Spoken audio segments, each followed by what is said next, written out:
Manchester United, the first club in history to beat the team Arsenal twice in one match. We beat them 2-0 in the 90 minutes and then we go on to beat them 5-3 on penalties. Now, that number is irrelevant. It is only pre-season, but like Ten Hag said in his press conference, that we take every single game seriously, and that's exactly what Manchester United displayed tonight.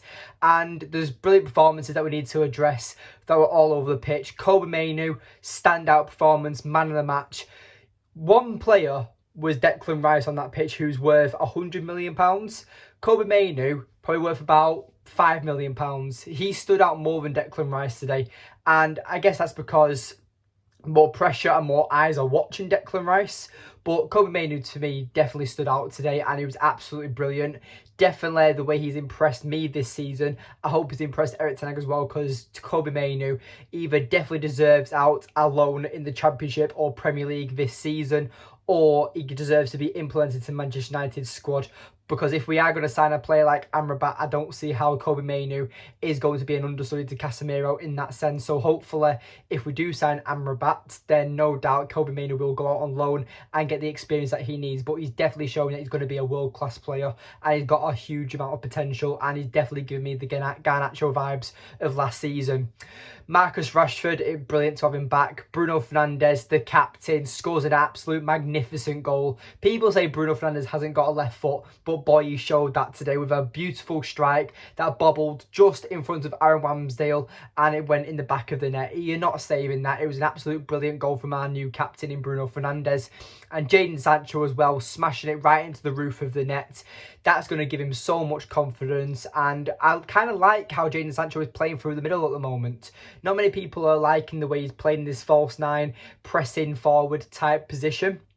But the way I like to see it is that Jadon Sancho will always run at defenders. He will always give his all. And I think that's why Ten Hag is playing him through the middle at the moment, especially while Manchester United's striking situation is unknown, whether we're going to get Rasmus Højlund or another striker or not. So we're definitely going to get Rasmus Højlund, in my opinion. But I just think that that deal is going to take at least another week or two. So while we're waiting on our new striker, while Martial is still yet injured, then I do think that Ten Hag is going to be keeping Marcus Rashford on that left-hand side and exploring a player like Jadon Sancho through the middle. I'm actually enjoying it. I'm just happy for Jadon Sancho. He's had such a tough time throughout the season, and this time, 5 months ago, I was saying Jadon Sancho needed to be sold, and I really hope that he can turn it around and prove me wrong, because I am one of his critics, because I want him to do so well. But I'm not going to start an agenda or anything, but I do like to criticise Jadon Sancho, because I saw how good he was when he was at Borussia Dortmund, and that's just me explaining myself to why I sometimes give Jadon Sancho a hard time. But he's an absolutely exceptional footballer, and I just hope that he builds up his confidence after this brilliant performance that he showed in that first 45 minutes of the first half against Arsenal. Casemiro, again, I'm just so happy to see these big players back, because we've missed them.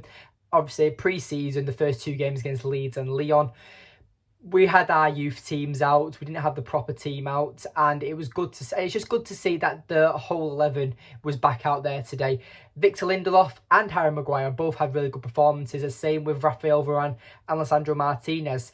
It was a brilliant performance, and I'm not going to get my hopes up, because no doubt in September, when we do play Arsenal in the Premier League, the game's going to be completely different. But it's good to know that you've got the mentality edge on Arsenal, that we have won in pre-season. We did beat them on penalties, and obviously the penalties part was just a bit of the American twist, if you want to describe it. But I do really enjoy seeing the way that we did play. I explained in my preview about the way Arsenal like to use their wide players to get forward up the pitch, and they definitely vitalised that with Saka and Martinelli today.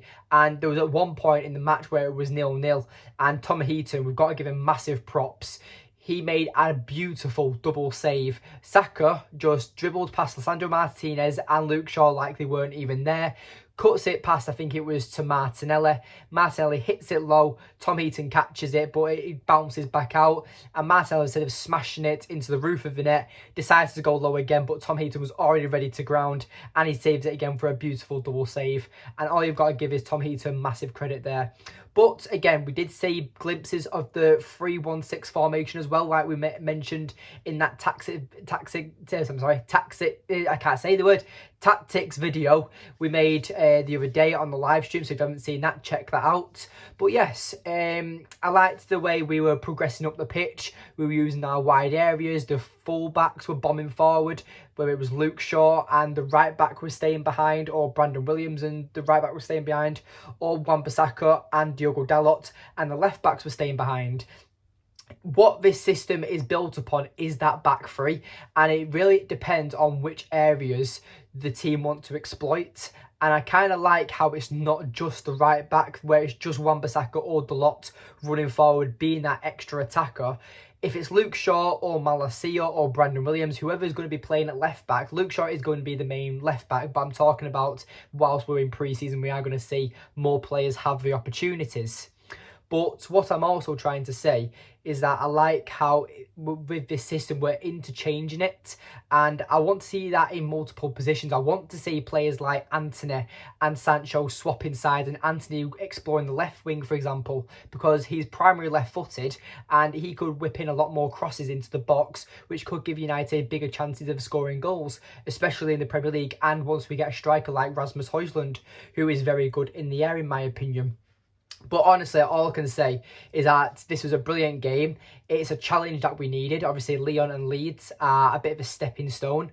And for the quality of players we put out in them first two games, you're expected to win. Obviously, we're not putting out our full strength in teams, but our quality in our youth or our squad should be strong enough to beat them teams. And when we're going toe-to-toe with Arsenal and quite comfortably beating them, it kind of gives me hope for this season, because even with pre-season last season, we beat Liverpool 4-0 and everyone was thinking, oh, we're going to be absolutely brilliant. And then the first two games, it went downhill by us losing to Brighton 2-1 and losing to Brentford 4-0. But then eventually we did spike up and we did go on beating Liverpool 2-1 at Old Trafford. And then the season carried on from there. Obviously, we did have ups and downs and bumps in the road throughout last season.